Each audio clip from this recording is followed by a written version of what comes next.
En 1945, Europa era un cementerio con fronteras.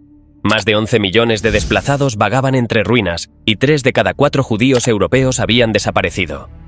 Los sobrevivientes del Holocausto no tenían a dónde volver.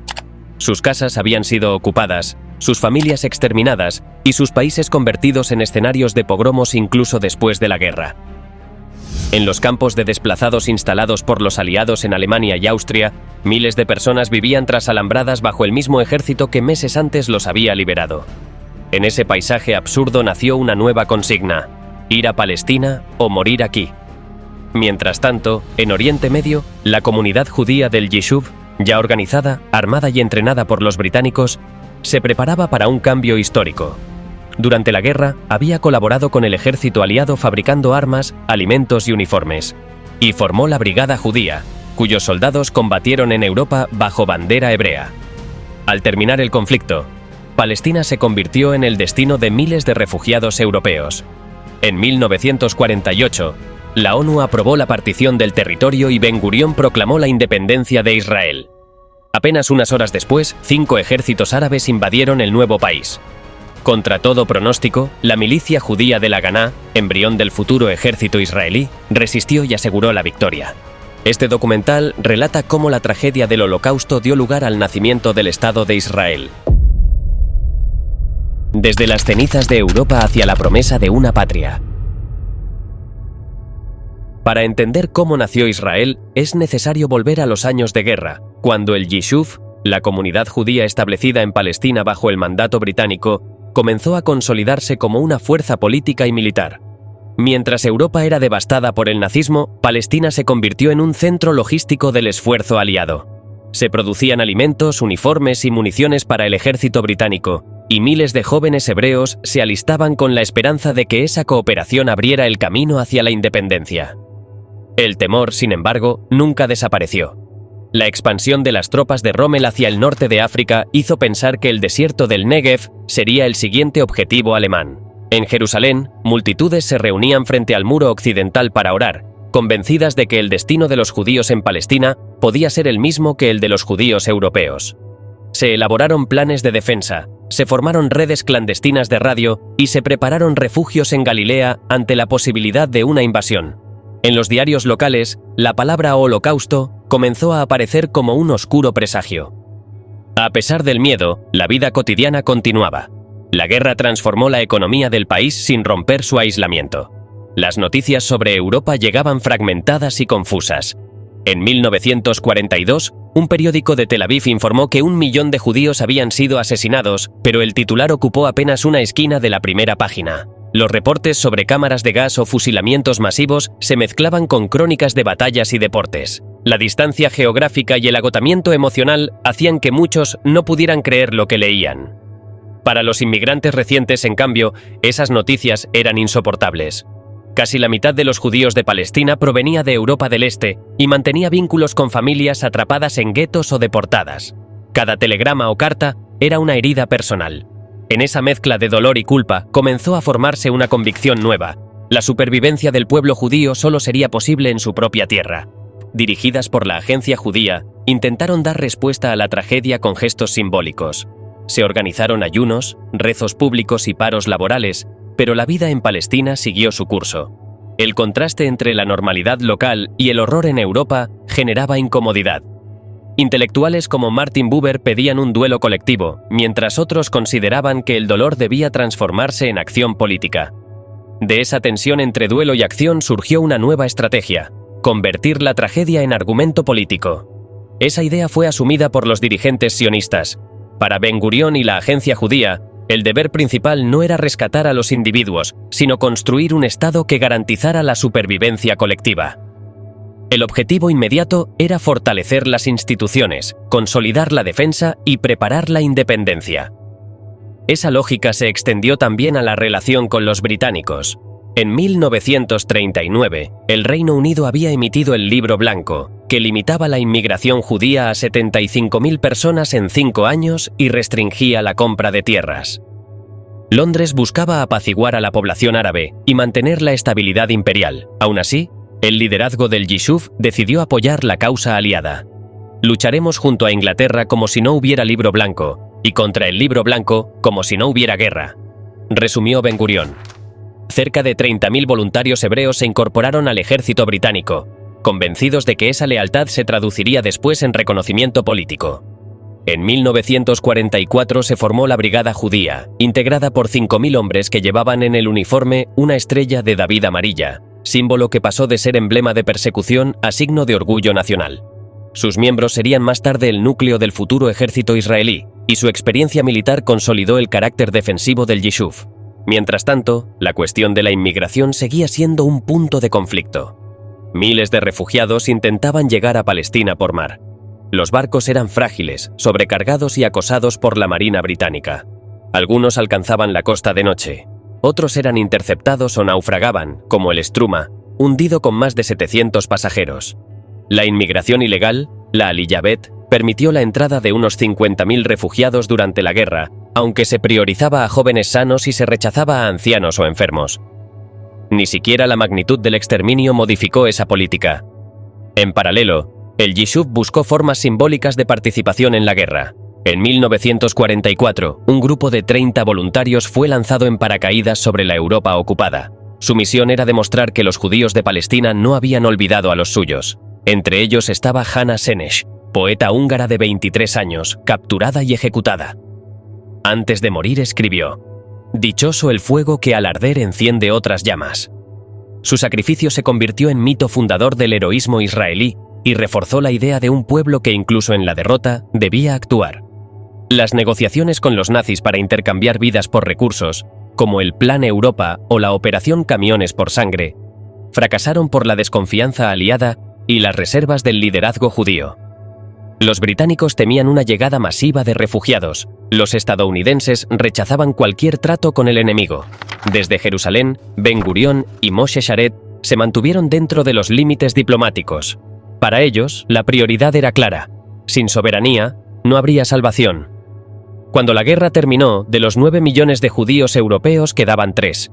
La mayoría sobrevivió no por la acción sionista, sino por la derrota alemana o la ayuda aislada de personas anónimas. Sin embargo, el asesinato de 6 millones se transformó en el argumento moral más poderoso del siglo.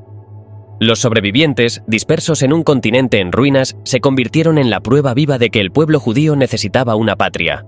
Desde las cenizas de Europa comenzaba un nuevo éxodo.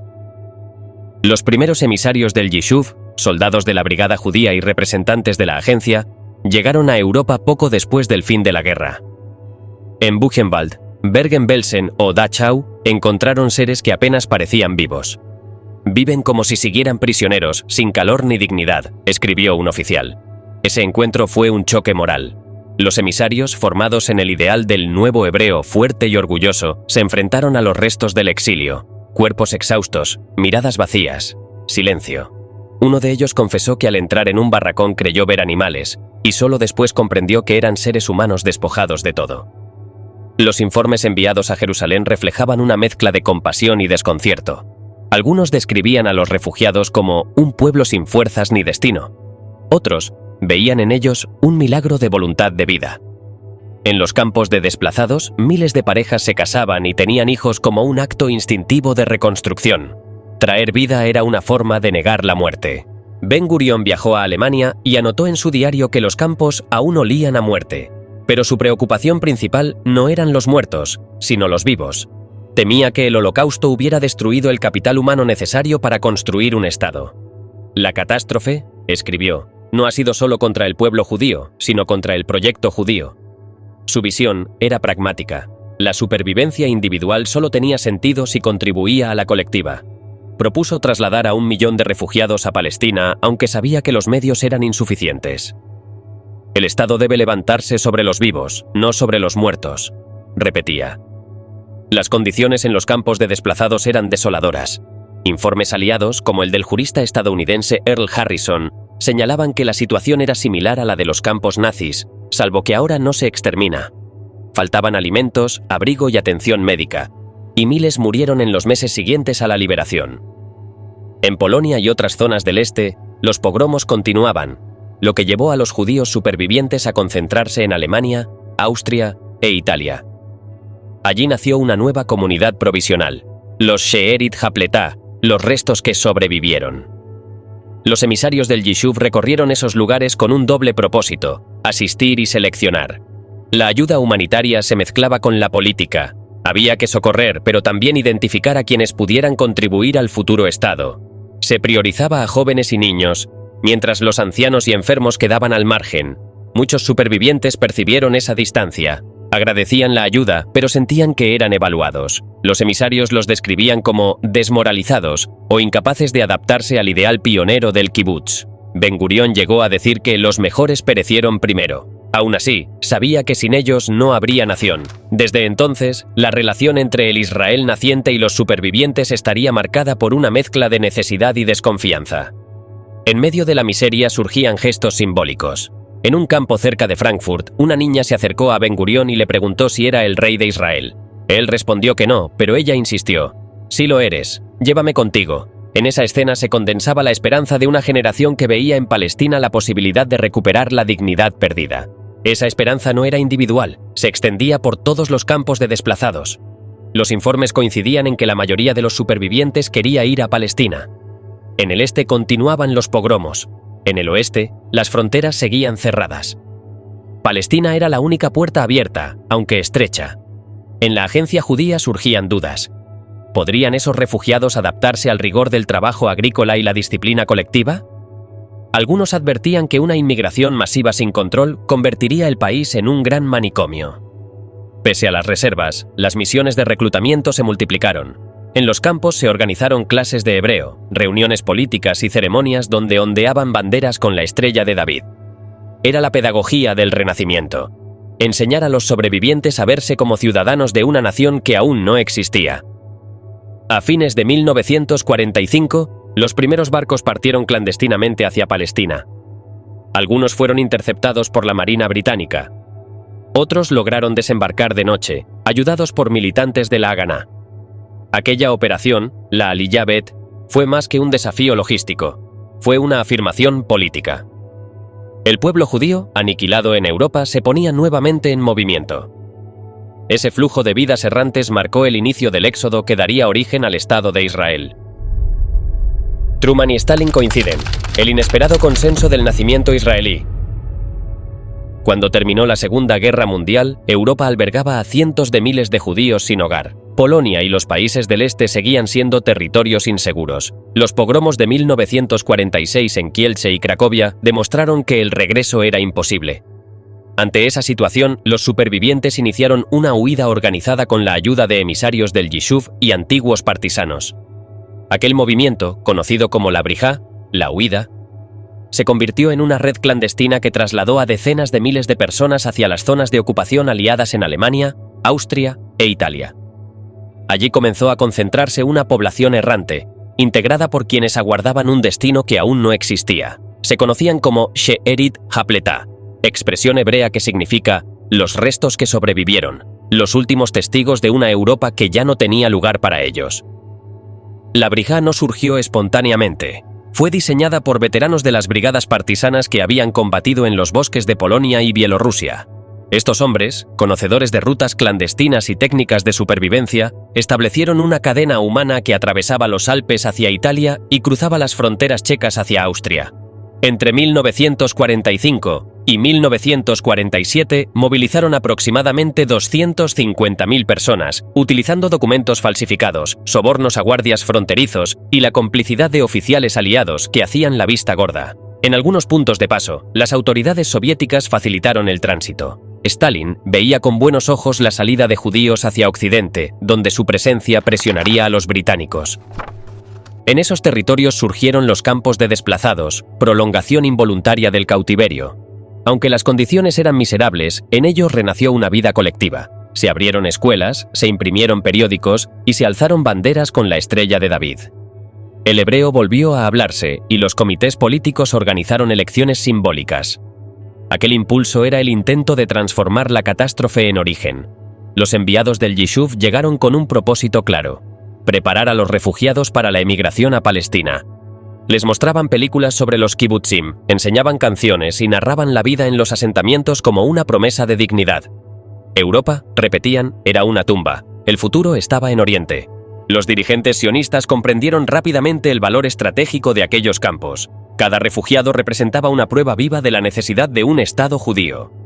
Ben Gurión lo expresó con precisión. El objetivo no era reconstruir la diáspora, sino fundar la soberanía. El Libro Blanco de 1939, que había fijado un límite de 75.000 inmigrantes para 5 años, había expirado formalmente en 1944. Sin embargo, el gobierno laborista británico de Clement Attlee, pese a haber criticado esa política en la oposición, la mantuvo intacta tras llegar al poder en julio de 1945.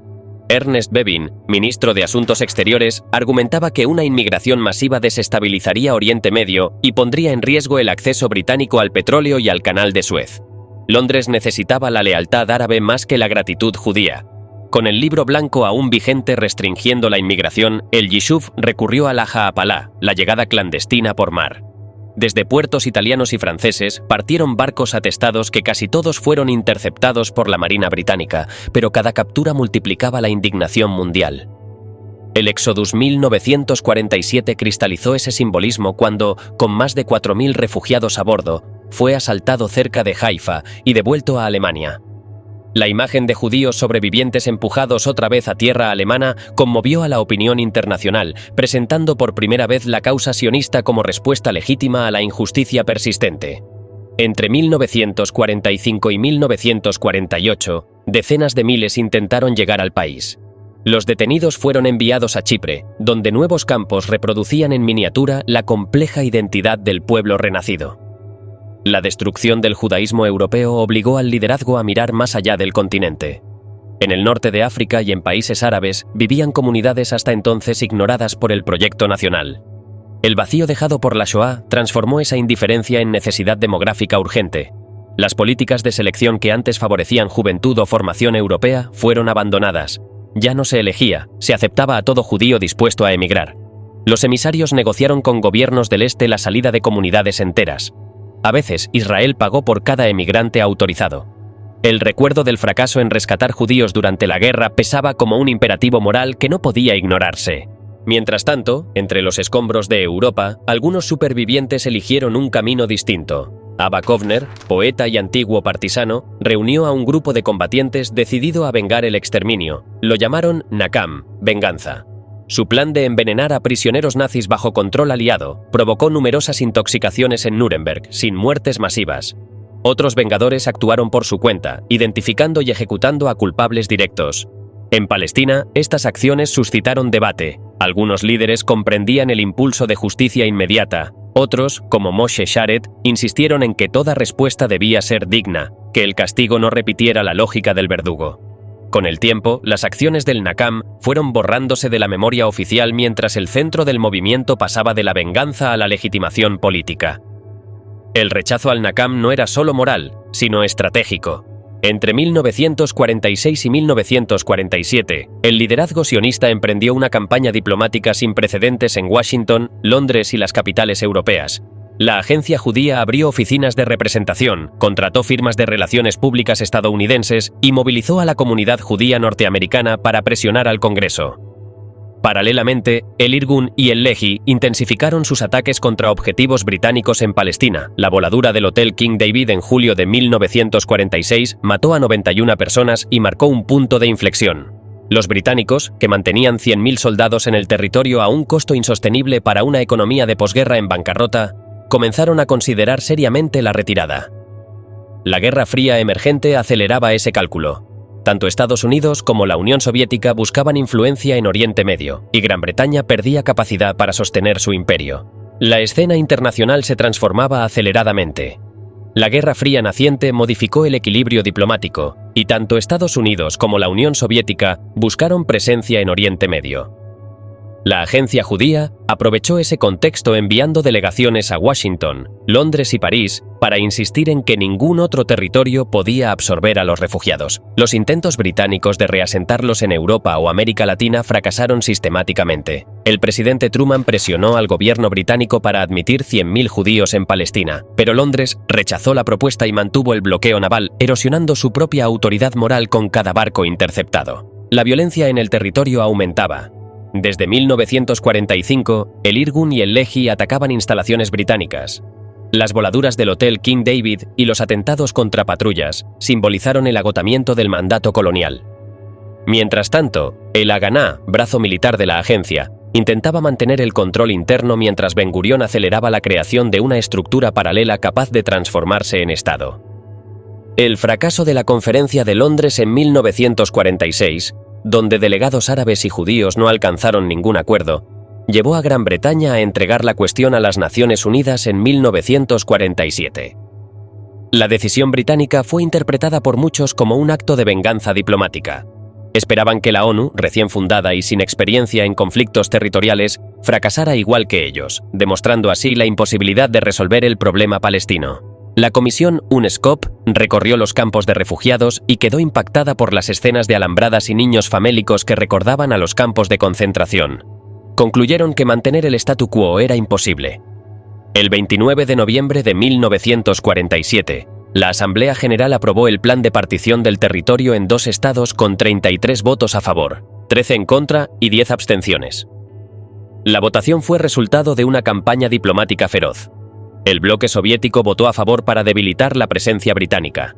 Estados Unidos presionó a países latinoamericanos y a Filipinas para asegurar los 2/3 necesarios. Francia apoyó a cambio de que el Yishuv cesara su ayuda a los rebeldes argelinos. El plan otorgaba al Estado judío el 55% del territorio, pese a que los judíos constituían 1/3 de la población.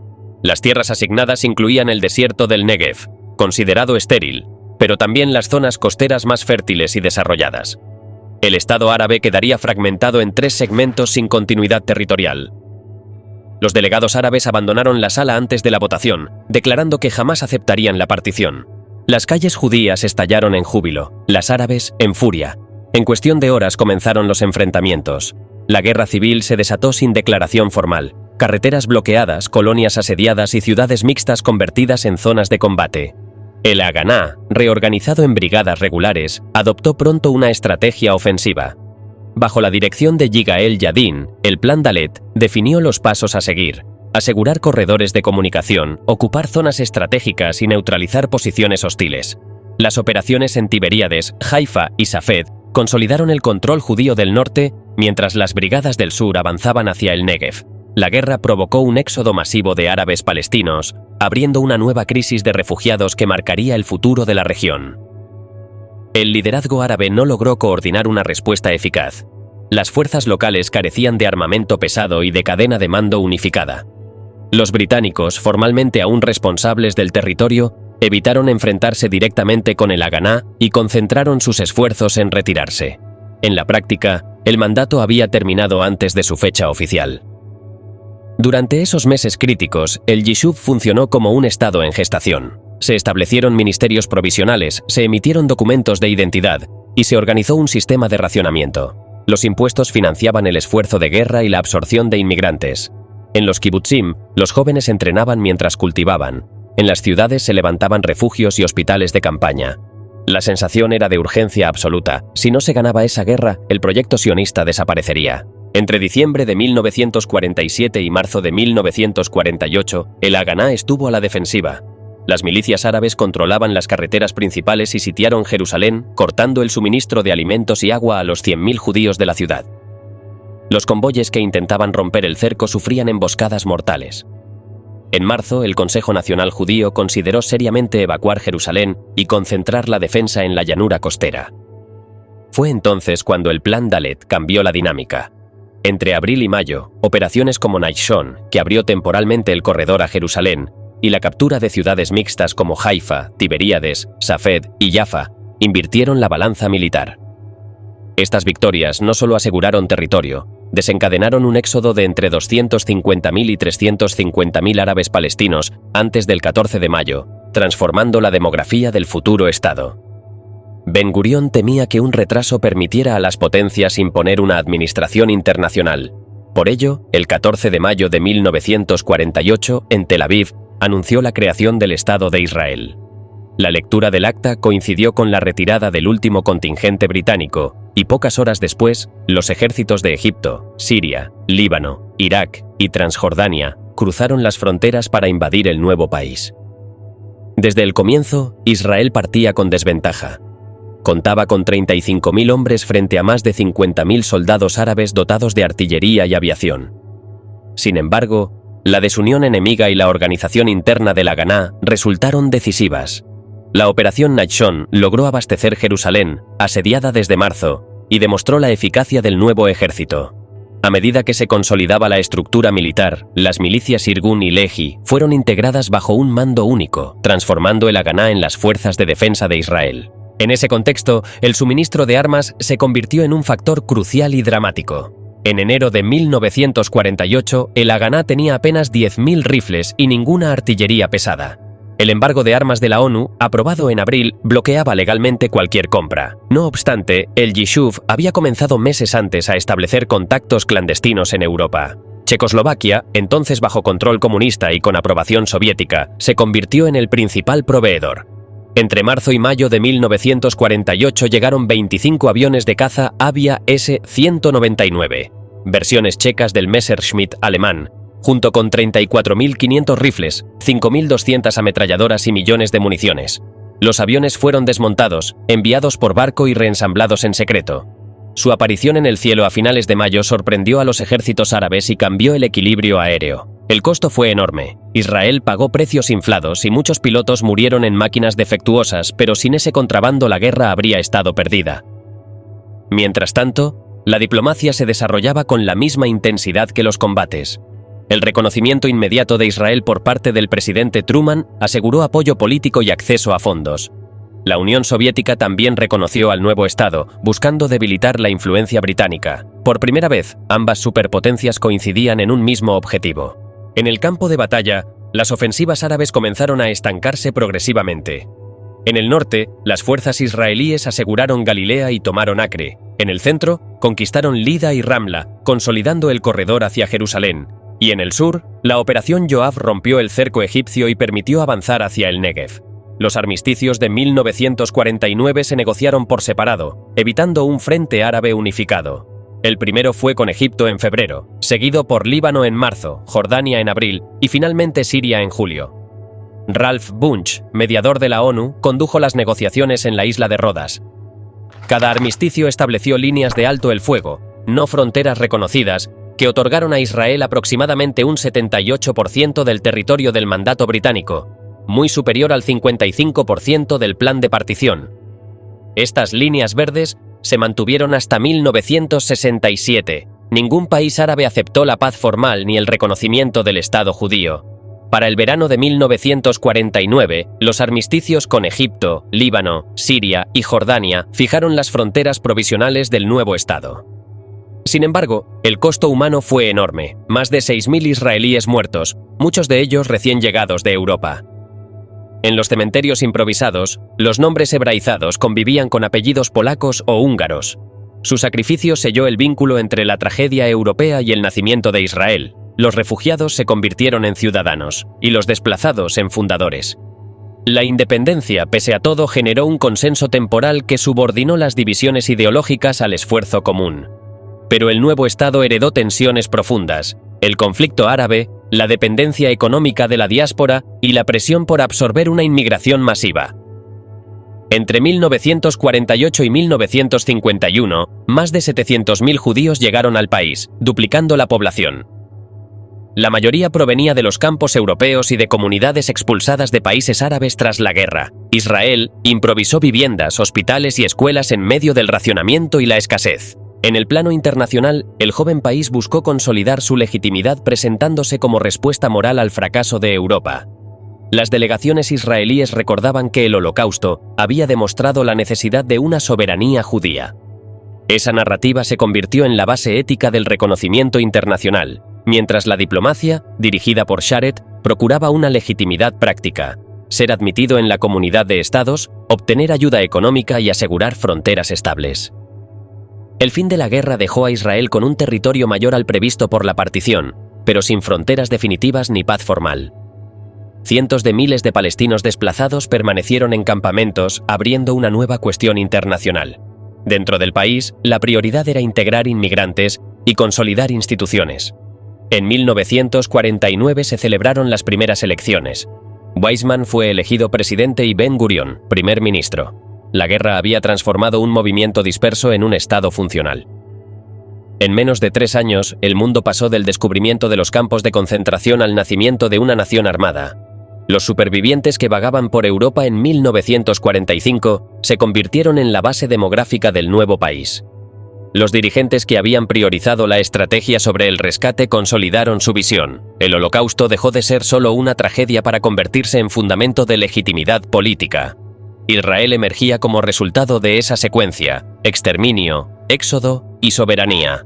Finalmente, a fines de 1948, mientras los últimos combates terminaban en el desierto del Negev, Ben-Gurión escribió en su diario: «La historia no concede respiro. Cada victoria anuncia una nueva amenaza». Sabía que la independencia era solo el comienzo. El país carecía de fronteras seguras, dependía de la ayuda exterior y debía integrar a cientos de miles de refugiados. Pero también entendía que por primera vez en 2000 años, los judíos tenían un ejército propio, un gobierno y una bandera sobre un territorio que podían llamar suyo. El siglo de la persecución terminaba. El de la construcción acababa de empezar. El oro del perdón. ¿Cómo Alemania compró la paz con Israel? Con la guerra concluida y la independencia aún precaria, Israel entró en una fase distinta, la de convertir la victoria en estabilidad. El entusiasmo inicial dio paso a los desafíos de la reconstrucción y a una pregunta inevitable: ¿cómo transformar la memoria de la catástrofe en cimiento político y económico para el nuevo Estado? En ese punto, la decisión del Comité Central abrió una nueva etapa en la que la contienda por la memoria quedó subordinada a una negociación de Estado. A partir de ese momento no se trataba solo de un conflicto moral entre vítores y reproches, sino de articular una posición diplomática que permitiera transformar demandas históricas en recursos concretos para un país en déficit. Israel enfrentaba en 1951 una crisis económica severa. La población se había duplicado en 3 años por la llegada de 700.000 inmigrantes. Las reservas de divisas apenas alcanzaban para 3 meses de importaciones y el racionamiento de alimentos continuaba. El Producto Interno Bruto per cápita había caído un 8% desde la independencia. En ese contexto, la cuestión de las reparaciones dejó de ser un asunto privado de víctimas y pasó a ser una decisión de supervivencia nacional. El primer desafío consistió en definir con precisión qué se estaba reclamando y en nombre de quién. Había demandas individuales por pensiones, seguros y propiedades personales. Existía, además, la reclamación colectiva por bienes comunitarios: sinagogas, escuelas, archivos y el patrimonio cultural destruido. El Estado, recién creado y cargado de responsabilidades de absorción, buscó consolidar una representación unificada que pudiera negociar en nombre de los supervivientes y de los propios ciudadanos israelíes. Surgió así una dualidad institucional: por un lado, la delegación gubernamental que actuaba oficialmente; por el otro, la Conference on Jewish Material Claims Against Germany, la Claims Conference, fundada en octubre de 1951 en Nueva York por 23 organizaciones judías internacionales, encargada de articular y presentar las reclamaciones individuales y colectivas de las comunidades judías del mundo.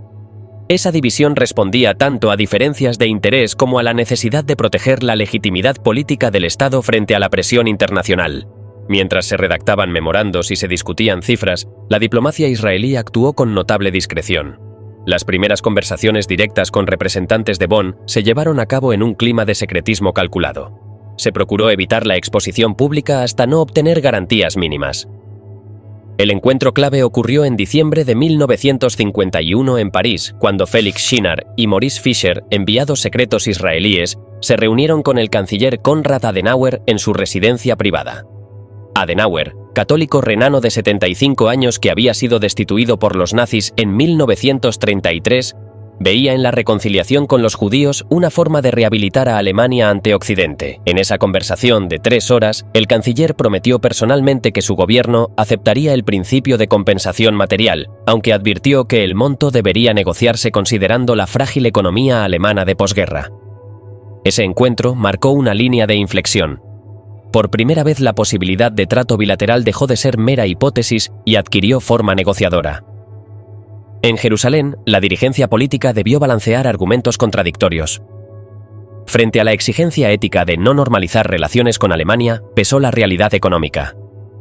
El Estado afrontaba una crisis de vivienda, empleo y atención social agravada por la llegada masiva de inmigrantes. Para muchos responsables gubernamentales, aceptar dialogar con Bonn no significaba renunciar a la memoria, sino buscar los medios para asegurar la supervivencia y el desarrollo del país. Esa tesis fue la que predominó en Mapai y en la cúpula estatal. La reparación material no cerraría la cuenta moral, pero permitiría reconstruir infraestructura y ofrecer compensaciones individuales que aliviaran penurias urgentes. El 7 de enero de 1952, Ben-Gurión presentó la propuesta al Pleno de la Knesset. Lo que siguió fue una de las sesiones más violentas de la historia parlamentaria israelí. Menahem Begin, líder de Herut, convocó una manifestación de 15.000 personas frente al edificio legislativo. En un discurso incendiario desde los escalones del Parlamento, gritó que Ben-Gurión estaba traicionando a los muertos y que había alemanes que mataban judíos y ahora había judíos que comerciaban con los asesinos. La multitud, integrada por supervivientes del Holocausto y veteranos del Irgun, intentó asaltar el edificio. La policía respondió con gases lacrimógenos y porras. Hubo cientos de heridos y más de 400 detenidos. Begin fue suspendido del Parlamento durante 3 meses. Dentro de la Knesset, el debate duró 14 horas. Finalmente, con 61 votos a favor y 50 en contra, el gobierno obtuvo autorización para iniciar negociaciones formales. Paralelamente, la negociación exigía resolver cuestiones jurídicas complejas. ¿Qué base legal habilitaba a un Estado a reclamar por daños cometidos por un régimen criminal contra personas que ni siquiera eran sus ciudadanos cuando ocurrieron los hechos? ¿Cómo cuantificar la propiedad comunitaria disgregada entre países y jurisdicciones, en muchos casos sometida a confiscación legal previa a la guerra? Los juristas israelíes desarrollaron una argumentación novedosa. Israel heredaba los derechos de las comunidades judías destruidas en tanto Estado del pueblo judío. Calcularon que absorber 500.000 supervivientes había costado $1.500 millones en vivienda, salud y empleo. Alemania debía pagar esa suma como compensación por los costos de absorción. Era una fórmula que evitaba los imposibles debates sobre el valor de una vida humana y transformaba el reclamo en una cuenta de gastos de reasentamiento. Por eso la Claims Conference asumió un rol técnico central: recopilar documentación, certificar reclamaciones, fijar criterios de elegibilidad y presentar expedientes que sustentaran reclamos frente a funcionarios alemanes y a organismos intermedios. En el plano internacional, el proceso de normalización con una Alemania reintegrada en Occidente no ocurría en vacío. La Guerra Fría condicionó aperturas y alianzas. Occidente necesitaba estabilizar a la República Federal y la rehabilitación de Bonn se percibía como un componente de la estrategia occidental. Estados Unidos presionó discretamente a ambas partes, a Israel para que aceptara negociar y a Alemania para que pagara. Washington temía que el conflicto irresuelto dañara la imagen de Alemania Occidental justo cuando se necesitaba su integración en la OTAN y su rearme como barrera contra el comunismo. El alto comisionado estadounidense en Bonn, John McCloy, advirtió a Adenauer que el rechazo a las reparaciones comprometería la ayuda del Plan Marshall y retrasaría la recuperación de la soberanía alemana. Esa tensión explicó, en buena medida, la prisa de algunos en convertir una reparación simbólica en convenio material. Las negociaciones iniciadas el 21 de marzo de 1952 en Wassenaar representaron uno de los episodios diplomáticos más tensos de la posguerra. En un pequeño edificio cercano a La Haya, las delegaciones de Israel, la Conferencia de Reclamaciones Judías y la República Federal Alemana se sentaron frente a frente, con la historia reciente pesando sobre cada palabra. La elección del lugar no fue casual. Países Bajos ofrecía neutralidad, pero también recordatorio, como nación que había perdido el 75% de su población judía bajo ocupación nazi. El equipo israelí estaba encabezado por Giora Yoseftal, nacido en Nuremberg y antiguo comandante del Palmaj, y Eliezer Shinar, oriundo de Baviera, acompañados por Georg Landauer y supervisados políticamente por Nahum Goldmann, figura clave de la diplomacia judía internacional y presidente del Congreso Judío Mundial. Frente a ellos se sentaban Franz Böhm, profesor de Derecho que había sido destituido por los nazis en 1935 por oponerse a las leyes raciales, y Otto Kuster, jurista democristiano. No todos en Bonn compartían esa disposición. El ministro de Finanzas Fritz Schäfer, antiguo miembro del Partido Popular Bávaro, y varios sectores conservadores consideraban las conversaciones una humillación innecesaria. Mientras tanto, en Jerusalén, el gobierno de Ben-Gurión seguía cada paso con cautela, consciente de que un fracaso podía afectar tanto la economía como la imagen moral del país. Las primeras rondas estuvieron marcadas por la desconfianza. Israel reclamaba 1.500 millones de dólares. La conferencia de reclamaciones pedía 500 millones más. Alemania alegaba limitaciones presupuestarias y proponía esperar los resultados de la Conferencia de Londres sobre la deuda externa alemana, programada para febrero. Los negociadores israelíes temían quedar atrapados en un proceso interminable, subordinados a los acreedores comerciales de Alemania. El 6 de abril, tras 3 semanas de estancamiento, la delegación judía abandonó Wassenaar. Joseph Tal envió un telegrama a Jerusalén. Los alemanes juegan con el tiempo. No tienen intención seria de pagar. La noticia provocó indignación en Israel.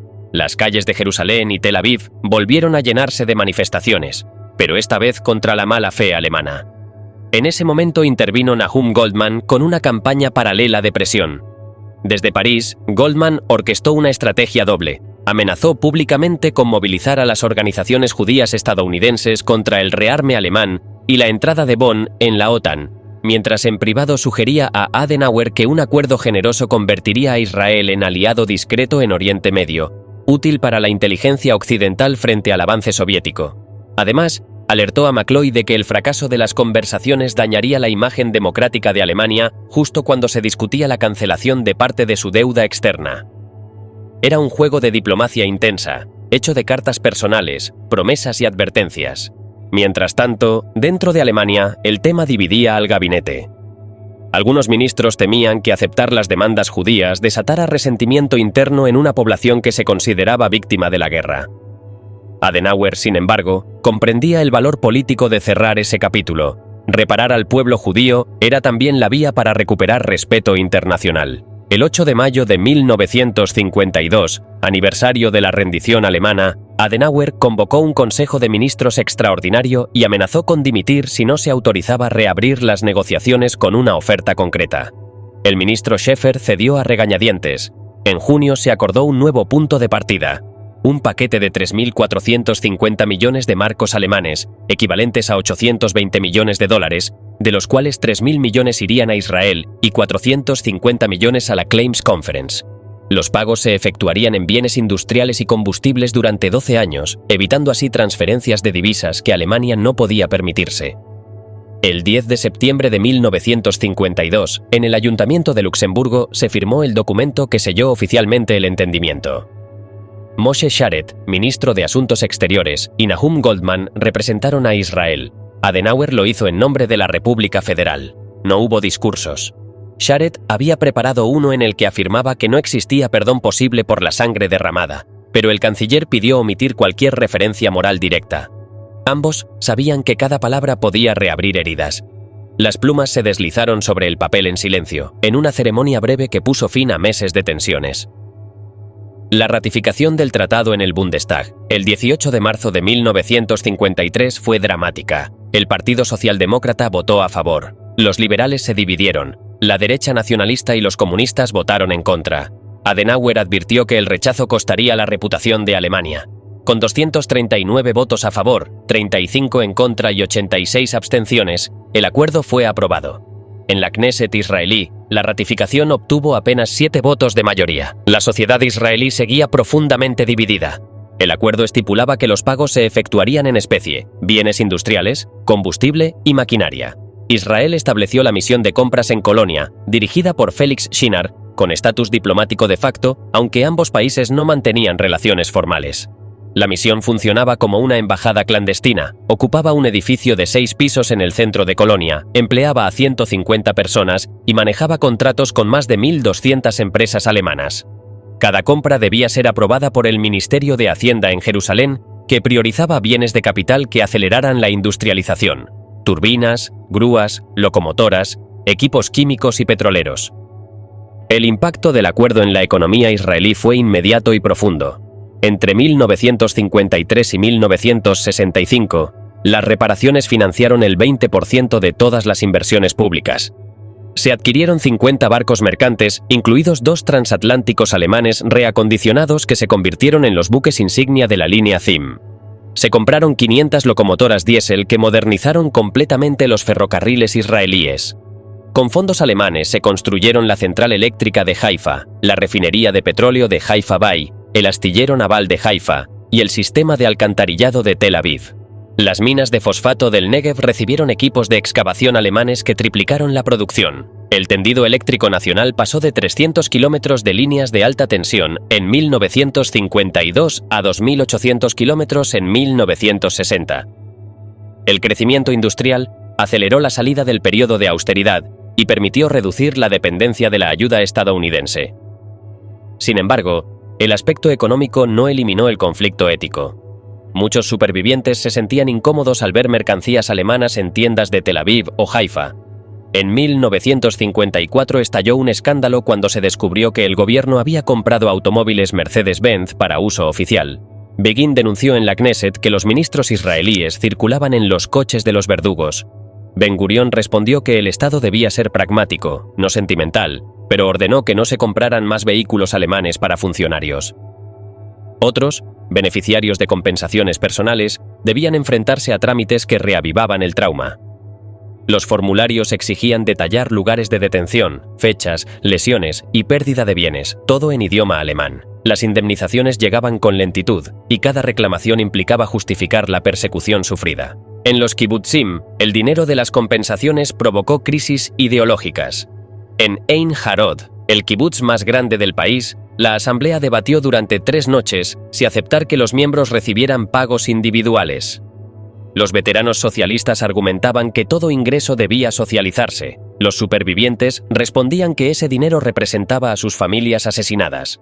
Finalmente se acordó que los miembros conservarían el 30% y entregarían el resto al colectivo. En otros kibutzim, las decisiones fueron más radicales. Algunos rechazaron todo contacto con dinero alemán, otros permitieron retener las compensaciones íntegras, generando por primera vez diferencias de riqueza personal dentro de comunidades igualitarias.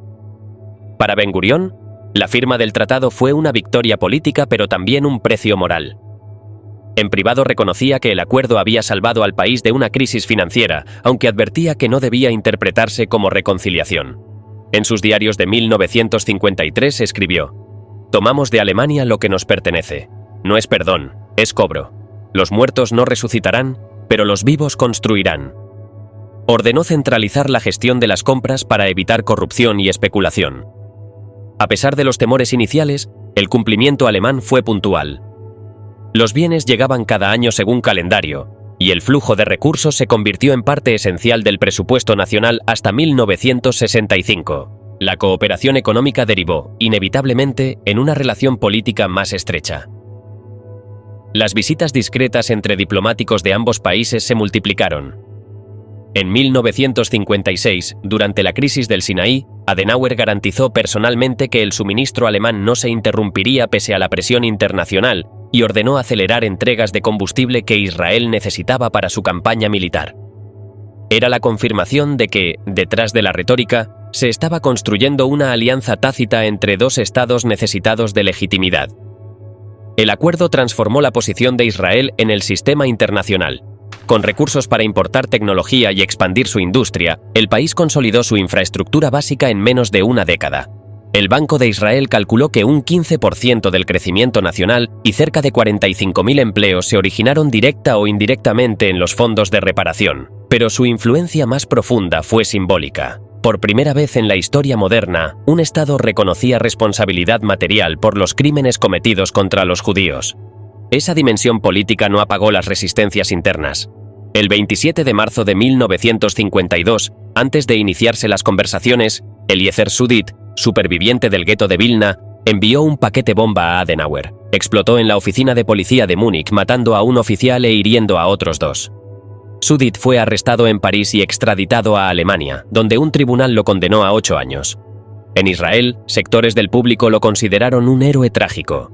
Mientras algunos transformaban la memoria en acción política, otros la convertían en silenciosa desconfianza.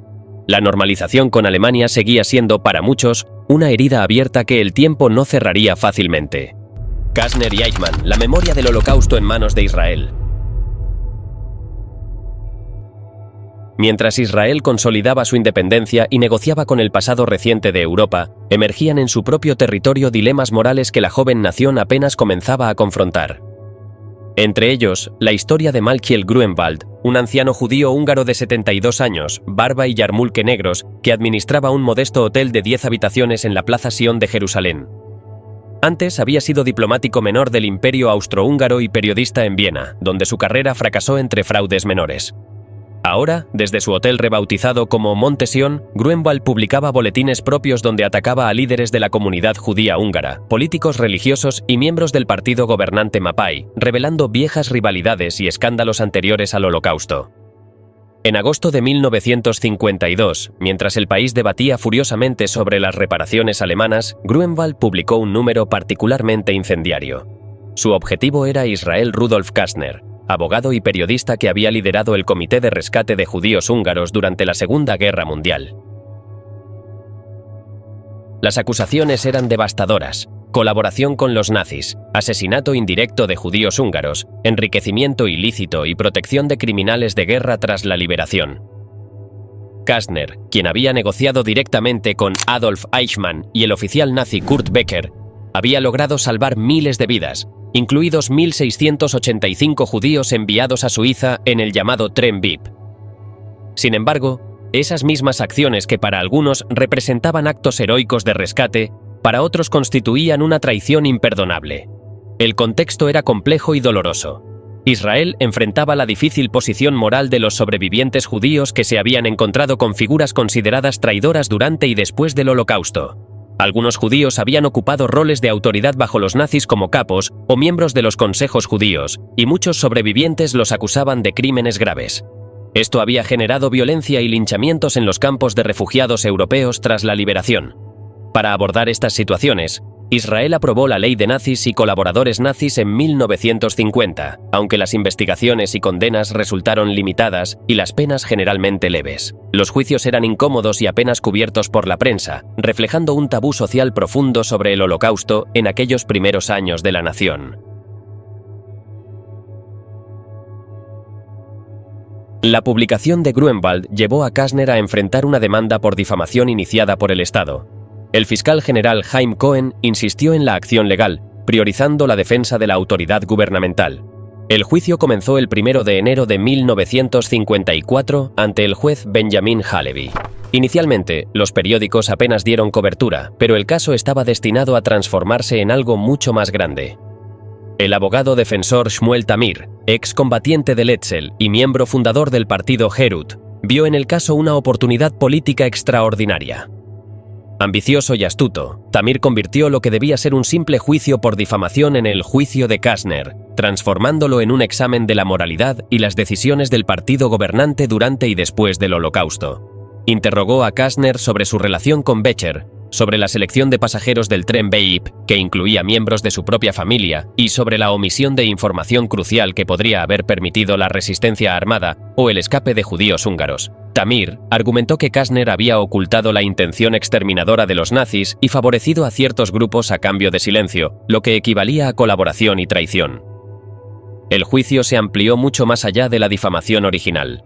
Se convirtió en un debate nacional sobre colaboración, resistencia, ética y política, involucrando a líderes del Yishuv y la justicia israelí. Tamir buscaba deslegitimar a Mapai, acusándolo de proteger a colaboradores nazis y de priorizar el control político sobre la vida de los judíos. La figura de Gruenwald quedó casi olvidada, reducida a un catalizador del debate más que a protagonista principal. La complejidad del caso radicaba en juzgar decisiones tomadas bajo condiciones extremas de guerra y exterminio, donde la línea entre heroísmo y traición se difuminaba en la imposibilidad de las circunstancias. Mientras este juicio exponía las heridas no cicatrizadas de Israel respecto al Holocausto, la historia estaba a punto de dar un giro dramático. El 11 de mayo de 1960, Adolf Eichmann fue secuestrado en su hogar en la calle Garibaldi, Buenos Aires. Nacido en 1906 en Solingen, Alemania, Eichmann se había unido al partido nazi en 1932 y posteriormente al SS. Durante la guerra, desempeñó un papel central en la deportación y exterminio de los judíos, participando en la conferencia de Wannsee, donde se discutió la organización de la «solución final». Aunque no creaba las políticas, las ejecutaba y organizaba transportes a los campos de exterminio, alcanzando el rango de Obersturmbannführer. La operación del Mossad fue meticulosamente planificada. Eichmann fue cegado con luces de automóvil, derribado, esposado, amordazado y cubierto con una manta. Ninguna droga letal fue utilizada. El médico que acompañaba a los secuestradores advirtió que podría resultar mortal. Fue llevado a un escondite a 40 minutos de distancia donde confesó su identidad al reconocer a sus captores. Posteriormente, sedado y vestido con uniforme de tripulante de avión, fue trasladado a Israel en un vuelo especial. La localización había sido posible gracias a Fritz Bauer, fiscal jefe de Hessen en Alemania Occidental, quien temía que su gobierno no actuara y contactó a Israel. Isser Harel, director del Mossad, supervisó personalmente la operación con el conocimiento detallado de Ben Gurion. El 23 de mayo de 1960, Ben Gurion anunció ante la Knesset la captura de Eichmann, destacando su papel en la exterminación de 6 millones de judíos. La reacción fue de conmoción y orgullo. Las calles se llenaron de gente leyendo periódicos, experimentando un momento colectivo de emoción y alivio. La operación generó fascinación por las capacidades del Servicio de Seguridad israelí y reforzó la sensación de unidad nacional. Pero Ben Gurion tenía objetivos más amplios que simplemente castigar a un criminal de guerra. El juicio debía ser un acto de enseñanza nacional e histórica, presentando un registro completo del Holocausto ante Israel y el mundo. La visión era clara: educar a las futuras generaciones de israelíes sobre la magnitud de la tragedia y fortalecer la identidad nacional. Esto era especialmente importante para los inmigrantes sefardíes que carecían de experiencia directa del Holocausto. El proceso también buscaría consolidar el liderazgo de Mapai, reafirmando su autoridad moral sobre la memoria del Holocausto frente a la oposición de Herut, el mismo partido que había impulsado el caso Kastner como arma política. Surgió controversia sobre si Eichmann debía ser juzgado en Israel o en un tribunal internacional. Ben Gurion insistió en la soberanía israelí, argumentando que el Estado era el heredero histórico de las víctimas, responsabilizándose de la persecución nazi en nombre de los 6 millones asesinados. Rechazó la propuesta de Nahum Goldman de un juicio internacional, considerándolo un desafío a la soberanía y una afrenta al pueblo judío. El Holocausto, argumentaba, era un crimen único que solo Israel, como Estado judío, podía juzgar adecuadamente.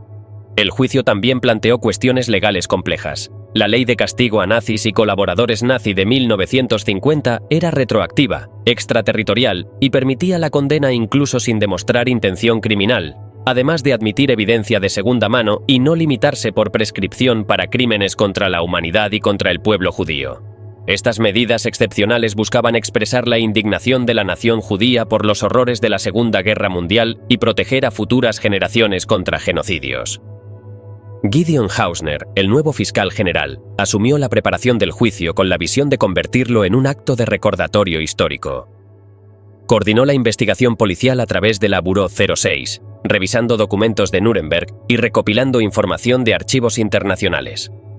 La estrategia buscaba combinar documentos incuestionables con testimonios humanos que mostraran el sufrimiento, la resistencia y los actos heroicos de las víctimas.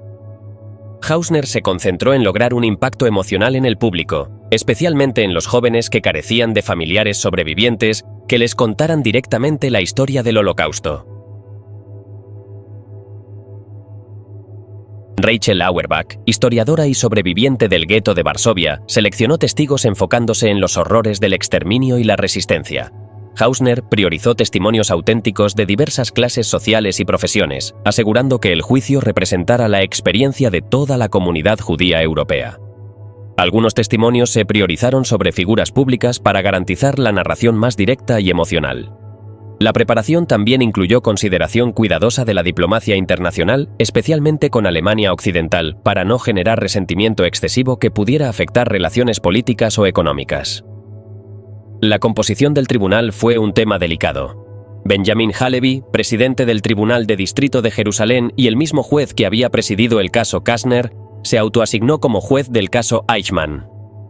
Esto generó objeciones del presidente de la Corte Suprema, Yitzhak Olshan, y del ministro de Justicia Pinhas Rosen, quienes temían que Halevi estuviera demasiado emocionalmente involucrado por sus antecedentes en casos relacionados con el Holocausto.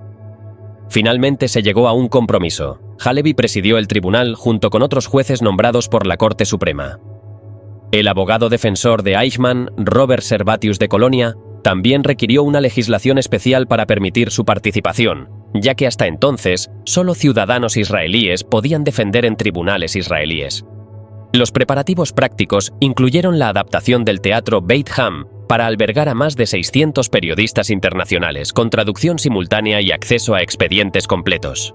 Por primera vez en la historia judicial israelí, se permitió la entrada de cámaras de televisión, convirtiendo el proceso en un evento mediático internacional. Esta atención reflejaba la intención de Ben Gurión y Hausner de educar y sensibilizar no solo al público israelí, sino a la comunidad internacional sobre la magnitud de la Shoah y la responsabilidad de los perpetradores. Hausner tomó decisiones estratégicas sobre el alcance de los cargos. Podría haber limitado las acusaciones a actos específicos de malicia para subrayar la responsabilidad individual de Eichmann. Sin embargo, decidió presentar cargos amplios que cubrieran la persecución de los judíos en todos los territorios ocupados por los nazis, asegurando que el juicio reflejara la magnitud de la solución final y la responsabilidad sistemática del acusado. Esta decisión buscaba prevenir la percepción de que los crímenes habían sido exagerados o aislados, garantizando que el juicio transmitiera la historia completa de la exterminación. Tras la ejecución de Adolf Eichmann en mayo de 1962, Israel comprendió que el juicio no bastaba para cerrar la herida colectiva. La sentencia legal requería un complemento más profundo: transformar el trauma en pedagogía nacional, domesticar la catástrofe y darle un lugar permanente en la conciencia del Estado. Así, el Monte Herzl en Jerusalén Occidental se convirtió en la geografía donde convergen tres narrativas inseparables: el sionismo político, el sacrificio militar y la memoria del exterminio europeo. En esta colina estratégicamente diseñada, el cementerio militar con miles de tumbas de soldados caídos desde la Guerra de Independencia se encuentra apenas unos metros por encima de Yad Vashem, inaugurado en 1953. Esta proximidad física no es accidental sino deliberada, materializa la ecuación ideológica fundamental del Estado, donde de la aniquilación europea emerge la soberanía armada. El visitante que sube la colina recorre, sin saberlo, el relato nacional completo, de la ceniza a la bandera, del duelo a la resurrección. El nombre mismo del memorial proviene del profeta Isaías: les daré un monumento y un nombre, que en hebreo se dice Yad Vashem. Pero la cita está estratégicamente incompleta. El versículo original concluye diciendo «mejor que hijos e hijas», una frase que el sionismo secular no podía aceptar. Para el Estado moderno, ninguna memoria podía glorificar la muerte sobre la vida. La memoria debía ser nacional, no piadosa, heroica, no resignada. Esta tensión atravesaría toda la construcción del memorial durante décadas. La batalla por controlar el recuerdo comenzó mucho antes de que existiera el Estado. Ya en 1942, cuando el exterminio apenas comenzaba a comprenderse en su magnitud, distintas organizaciones sionistas competían por apropiarse de la conmemoración futura. Mordecai Shenhavi, veterano de la Primera Guerra Mundial y miembro de un kibutz, propuso un ambicioso parque conmemorativo donde el dolor se transformaría en bosques, donde cada árbol representara una vida perdida.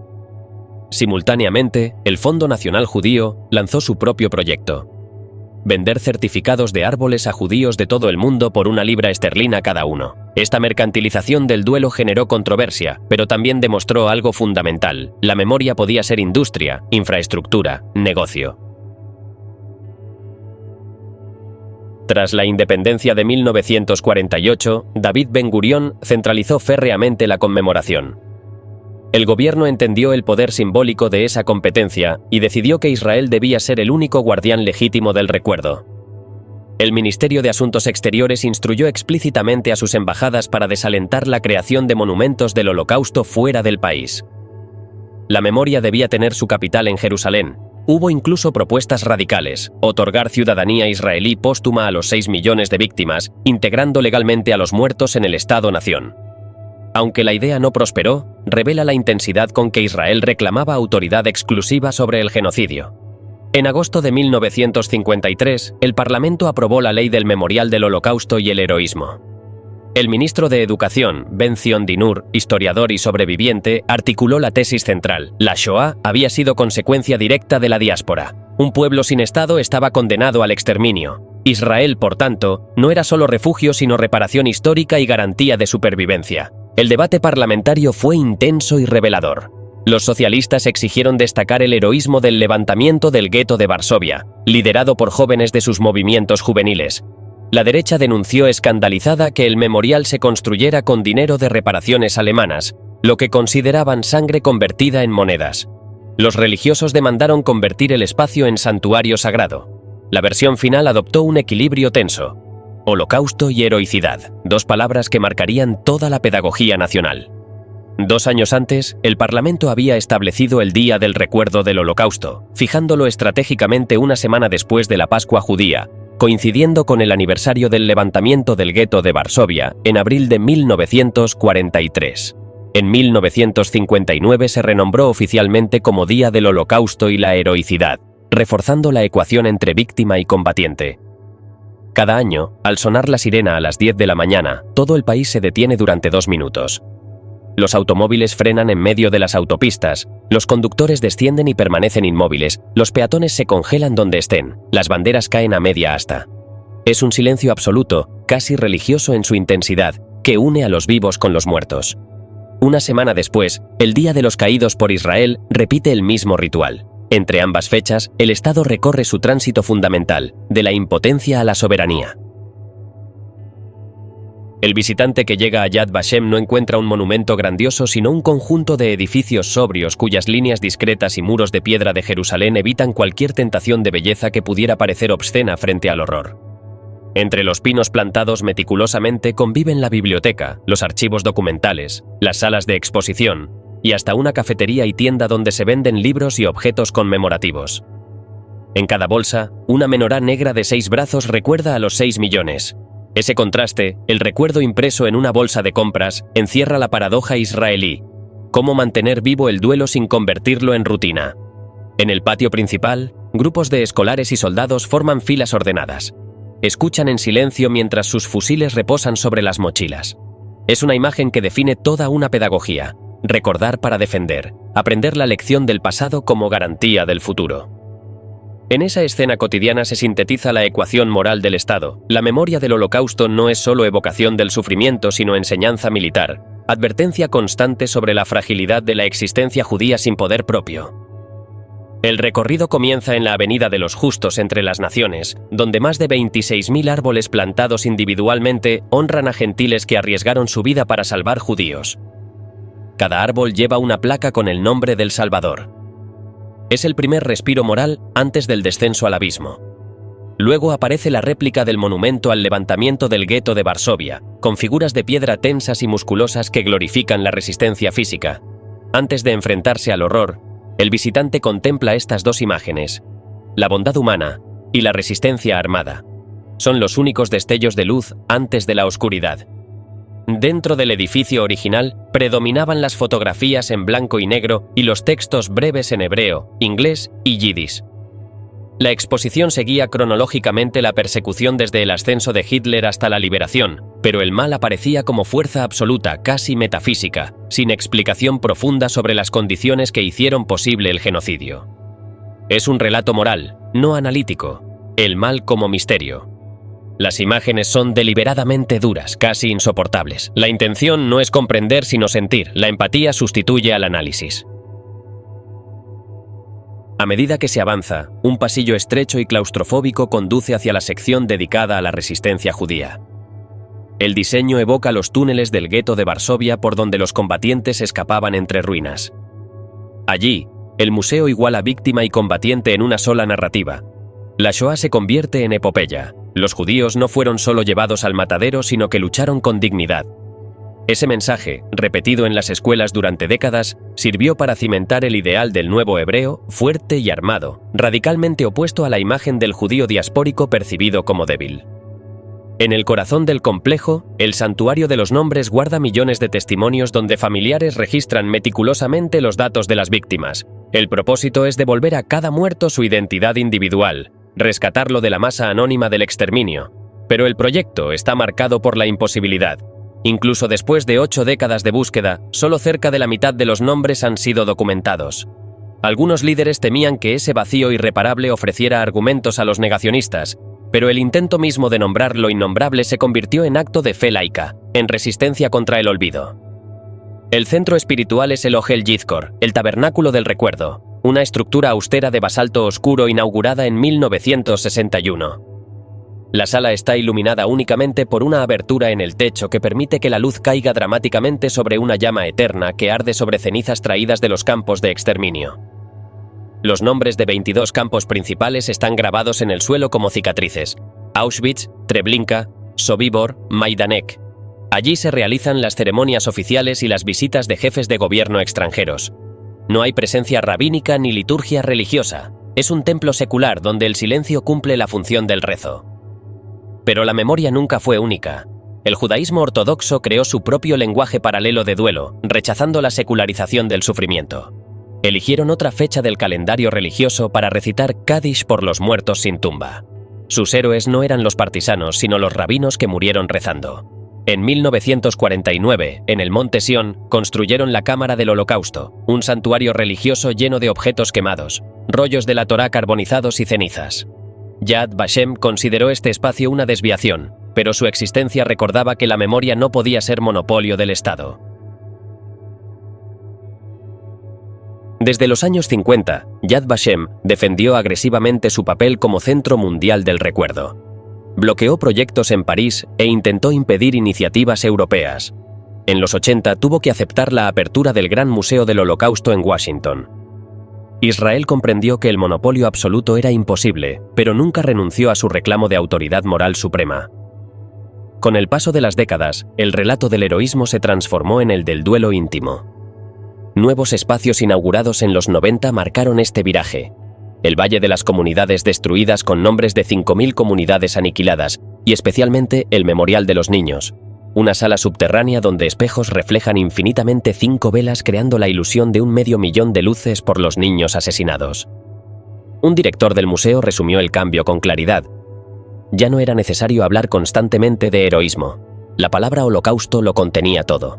La sociedad israelí, que durante décadas juzgó implícitamente a las víctimas por su aparente pasividad, comenzó a identificarse con su sufrimiento sin condiciones. El Estado dejó de hablar solo en nombre de los muertos y empezó a escucharlos. En las ceremonias más recientes, ciudadanos comunes leen públicamente los nombres de las víctimas, uno por uno, durante horas. Entre ellos, ministros y primeros ministros pronuncian por primera vez los nombres de sus propios familiares asesinados, rompiendo décadas de silencio personal. Lo que antes fue lección patriótica, se ha vuelto acto de intimidad nacional. En esa voz colectiva, entre el orgullo y el dolor, se resume la conciencia israelí contemporánea. Recordar no es solo deber, sino la forma misma de existir. Esta historia recuerda que del sufrimiento pueden nacer la esperanza y la responsabilidad. Conocer cómo surgió Israel tras la tragedia del Holocausto invita a valorar la dignidad humana, rechazar el odio y defender siempre la paz, la memoria y el respeto entre los pueblos.